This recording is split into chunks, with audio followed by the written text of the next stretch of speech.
Kalau betismu terasa nyeri, kram, kebas, dan terasa berat saat kamu berjalan dan membaik saat duduk, mungkin kamu sedang menderita spinal stenosis, saraf terjepit di tulang belakang. Saya Dr. Tony Setiobudi, spesialis bedah tulang dan bedah tulang belakang di Mount Elizabeth Hospital di Singapura. Saya akan jawab semua pertanyaan tentang saraf terjepit dan spinal stenosis di video kali ini. Stay tuned. Hai dok, apa sih spinal stenosis itu? Spinal stenosis adalah penyakit saraf terjepit di tulang belakang, di lumbar, di tulang belakang bagian bawah. Ini tulang belakang kita, cross section, ada kanal yang isinya saraf, dan kanal ini, rongga ini akan mengecil dengan waktu. Dan ini disebabkan oleh wear and tear, penyakit degeneratif. Jadi semakin tua, rongga ini akan semakin mengecil dan akhirnya sarafnya terjepit dan terkena spinal stenosis. Apakah orang muda bisa terkena spinal stenosis? Bisa, tapi jarang sekali. Kalau wear and tear, degeneratif proses terjadi dengan cepat, mungkin spinal stenosis terjadi pada orang muda. Tapi ada penyakit seperti achondroplasia, dwarfism, pendek, cebol, dan biasanya rongga saraf di tulang belakangnya juga kecil. Ini bukan karena wear and tear, bukan karena proses degeneratif, tapi to begin with, sejak mula sudah kecil. Dan biasanya mereka terkena spinal stenosis pada usia lebih muda, jauh lebih muda daripada biasanya. Apakah cedera meningkatkan resiko spinal stenosis? Perlu define cedera. Cedera misalnya cedera olahraga yang berulang-ulang, ini bisa menyebabkan degenerative problem dan spinal kanalnya ini bisa mengecil dengan lebih cepat. Cedera patah tulang, misalnya patah tulang dan tulangnya geser ke belakang, ke rongga saraf.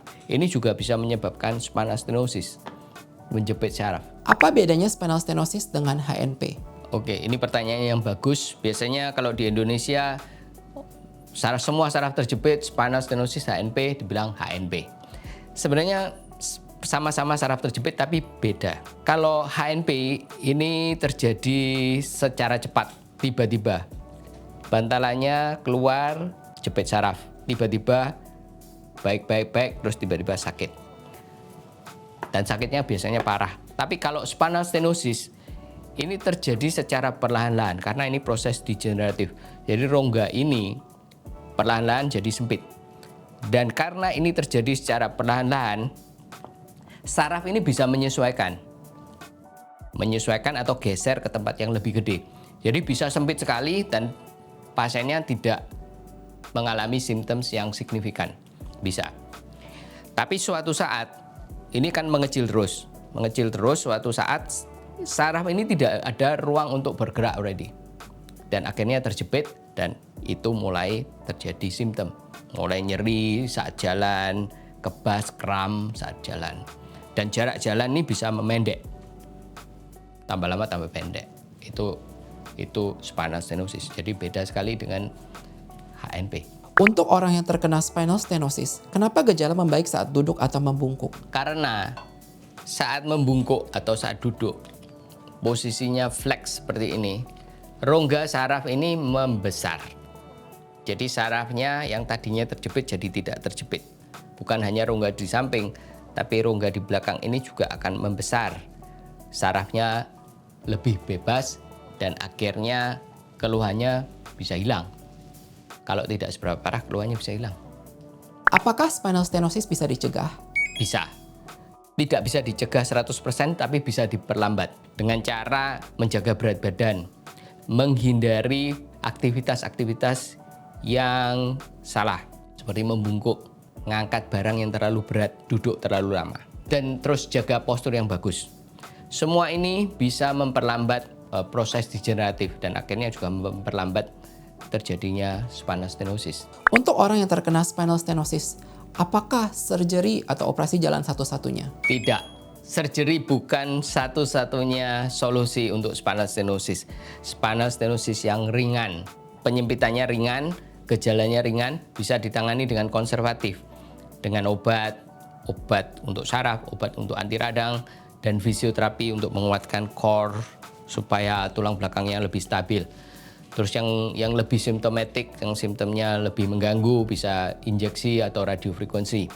Yang parah, jepitannya parah, gejalanya parah, bisa lakukan operasi. Operasi ini sebenarnya hanya satu-satunya cara membebaskan saraf, membuat rongganya tambah gede.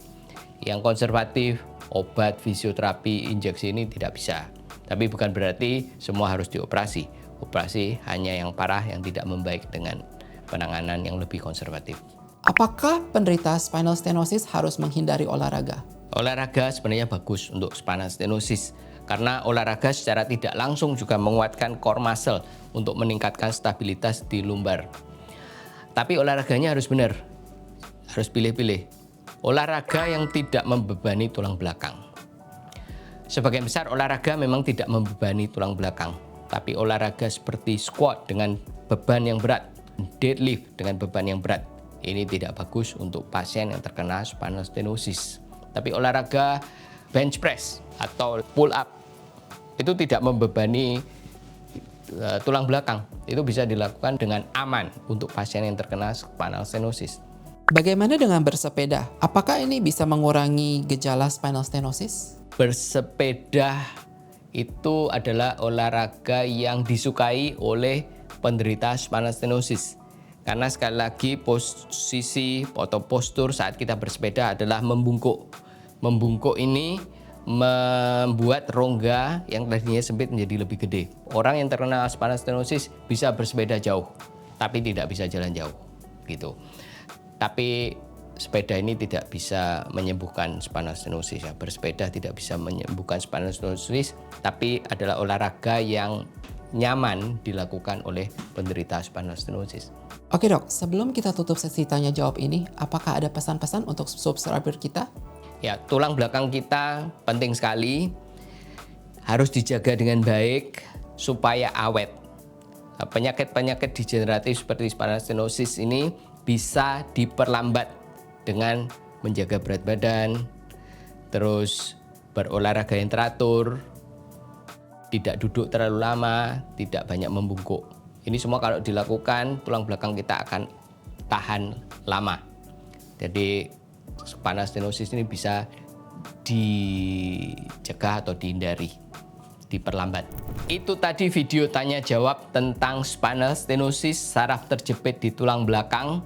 Semoga video ini menjawab semua pertanyaanmu tentang saraf terjepit. Tapi kalau ada pertanyaan lain, silahkan tulis di kolom komentar di bawah ini. Bagi kalian yang belum subscribe, silahkan subscribe. Dan jangan lupa klik like dan bagikan video ini ke teman-teman yang lain. Terima kasih sekali lagi sudah mendengarkan dan sampai jumpa di video berikutnya. Bye-bye.